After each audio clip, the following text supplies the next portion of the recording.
चले भाई, बहुत बहुत धन्यवाद आप सबको। आवाज़ ठीक जा रहा है ना? ओके, चलिए। हमारा चेहरा नहीं देख पा रहे हैं? अच्छा, कोई बात नहीं, आवाज़ सुन लीजिए। दिखाने वाले लोग आगे हैं ना, चिंता नहीं।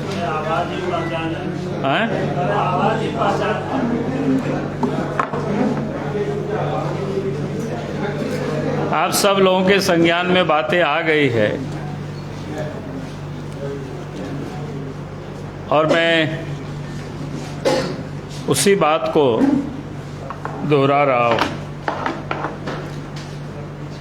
क्योंकि राज्य किस प्रकार गुजर रहा है, राज्य की क्या हालत है, क्या स्थिति है, ये क्या परिस्थिति है,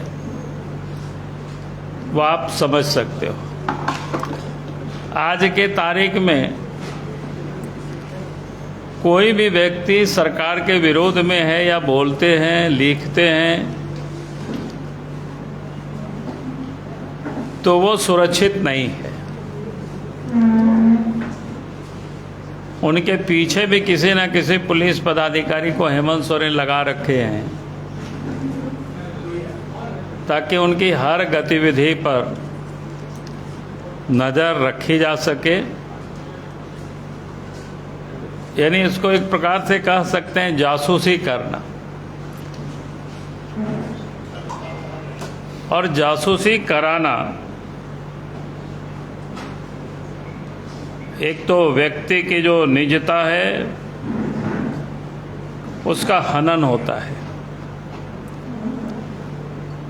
और अभी जो सामने जो प्रकाश में आया मामला, मुख्यमंत्री हेमंत सरकार के द्वारा स्पेशल ब्रांच के 2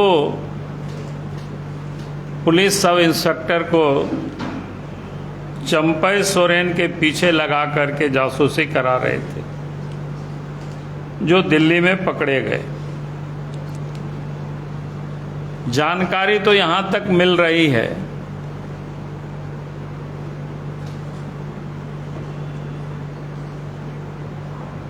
कि हनी ट्रैप कराने की भी प्रयास चल रही थी,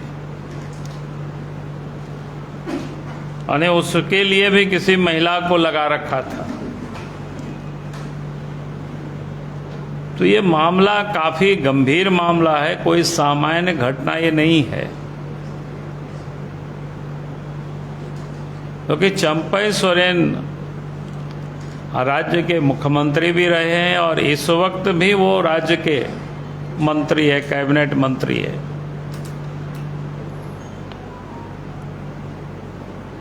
चूंकि उन्होंने इतना ही सिर्फ कहा है कि हम भारतीय जनता पार्टी योगदान करेंगे, यानी अभी तक मेरी जानकारी में उन्होंने त्यागपत्र नहीं दिया है। और उनके पीछे इस प्रकार के जासूसों को लगा देना, यानी सरकारी तंत्र का वो दुरुपयोग करना, ये हम लोग पहले से ही बोलते रहे हैं कि हेमंत सोरेन पुलिस प्रशासन को कहां लगा रखे हैं। या तो अपराधियों की सुरक्षा में लगा रखे हैं, दलाल और बिचौलियों की सुरक्षा में लगा रखे हैं, या फिर जो सरकार के विरोध में अगर कोई भी आवाज उठाते हैं, कुछ भी बोलते हैं, तो उनके पीछे लगा रखे हैं। जहां पुलिस को लगाने का काम होता है कि अपराधियों को पकड़ने का, चोरों को पकड़ने का, गुंडों को पकड़ने का, उनको जेल में डालना, उनको सजा दिलाना, ताकि अपराधियों में भय पैदा हो। लेकिन यहां तो हेमंत सोरेन जी पुलिस प्रशासन की मशीनरी का जो दुरुपयोग कर रहे हैं, अपराधियों के साथ नहीं लगाया है, अपराधियों को पकड़ने के लिए नहीं लगाया, वहां तो उन लोगों को बचाने के लिए करते हैं। और यहां चंपई सोरेन जैसे व्यक्ति को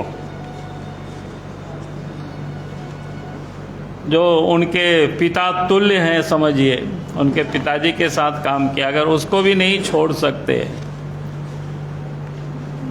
तो राजनीति में नीचता का, जिसको कहते हैं ना, नीचता का एकदम पराकाष्ठा है। किसी जमाने में हम लोग औरंगजेब का नाम सुनते थे कि अपने पिता को उन्होंने कैद कर दिया था। तो आज उसी नक्शे कदम पर हेमंत सोरेन जी हैं।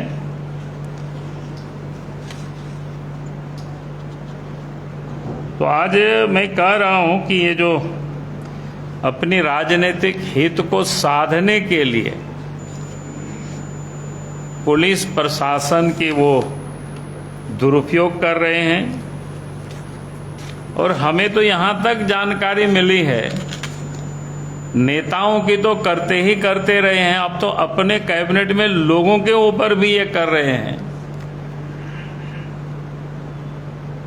जानकारी तो यहां तक मिला है कि जजों के पीछे भी ये जासूस लगा रखे। इसलिए ये मामला बेहद गंभीर है, और इसलिए हम सरकार से मांग करते हैं कि हेमंत सोरेन को बिना विलंब किए हाई कोर्ट के सिटिंग जज से इसकी न्यायिक जांच कराना चाहिए। हेमंत सोरेन नहीं तो क्या करते हैं, बीके गुप्ता जैसे जो रिटायर्ड जज है उन लोगों को जांच दे देते हैं कि वैसे लोगों से निष्पक्ष जांच नहीं हो सकता है। इसलिए हम चाहेंगे कि इस पूरे मामले की जांच आखिर किसके आदेश से वो 2 sub inspector, police sub inspector उनका जासूसी कर रहे थे, और उसमें तो नाम आईजी प्रभात कुमार का भी आ रहा है। हम चाहेंगे कि बिना विलंब किए ऐसे अफसरों पर कार्रवाई होना चाहिए, उसको सस्पेंड करना चाहिए, और नहीं तो यही माना जाएगा कि भाई ये काम हो रहा था वह हेमंत सोरेन के आदेश पर हो रहा है, डीजी के आदेश पर हो रहा है, चीफ सेक्रेटरी के आदेश पर हो रहा है। इसलिए इस पर बिना विलंब के कार्रवाई होनी चाहिए, और कार्रवाई में हमने कहा कि उनको सस्पेंड करते हुए और पूरे मामले की जांच की हाई कोर्ट के सिटिंग जज से सरकार को करानी चाहिए। चलिए, बहुत बहुत धन्यवाद। लेकिन आप तो कह रहे हैं कि जिस सरसों में भूख लगा उसी से छुड़वाने के लिए आप कह रहे हैं जज का भी वो लगा के रखे हैं पीछे, जज का भी रुपया जासूस है। आप कह रहे हैं सिटिंग जज से ही जांच करा, तो इसीलिए तो सिटिंग जज बढ़िया से जांच करेंगे। तो लेकिन ऐसा नहीं लग रहा कि मतलब आपके सरकार से, भाजपा के सरकार से वो बहुत कुछ सीख गए हैं। पूर्व मंत्री जो थे सरयू राय, वो भी आरोप लगाया करते थे, रघुवर जी मेरे पीछे जासूस लगा दिए हैं, कहीं जाते हैं हम वहाँ पहुँच जाते हैं। आज मैं वर्तमान की बात कर रहा हूं। पूर्व ने जिस किसी ने भी इस प्रकार के काम किया वो सारे अफसर भी भुगत चुके हैं, इसलिए मैं उस पर नहीं जाना चाहता हूं। वर्तमान में जो घटना घटित हो रही है, हम उस घटना की जांच की हम मांग कर रहे हैं। एक बात आ रही है हर जगह से, मतलब कि चंपई के आने से आप उतने संतुष्ट खुश नहीं है, क्या सच्चाई है आज मीडिया के सामने आप बताइए। भाई, घर में कोई नया मेहमान आता है और वो भी सीजन्ड पॉलिटिशियन, तो पार्टी में इससे बड़ी खुशी की बात और क्या हो सकता है?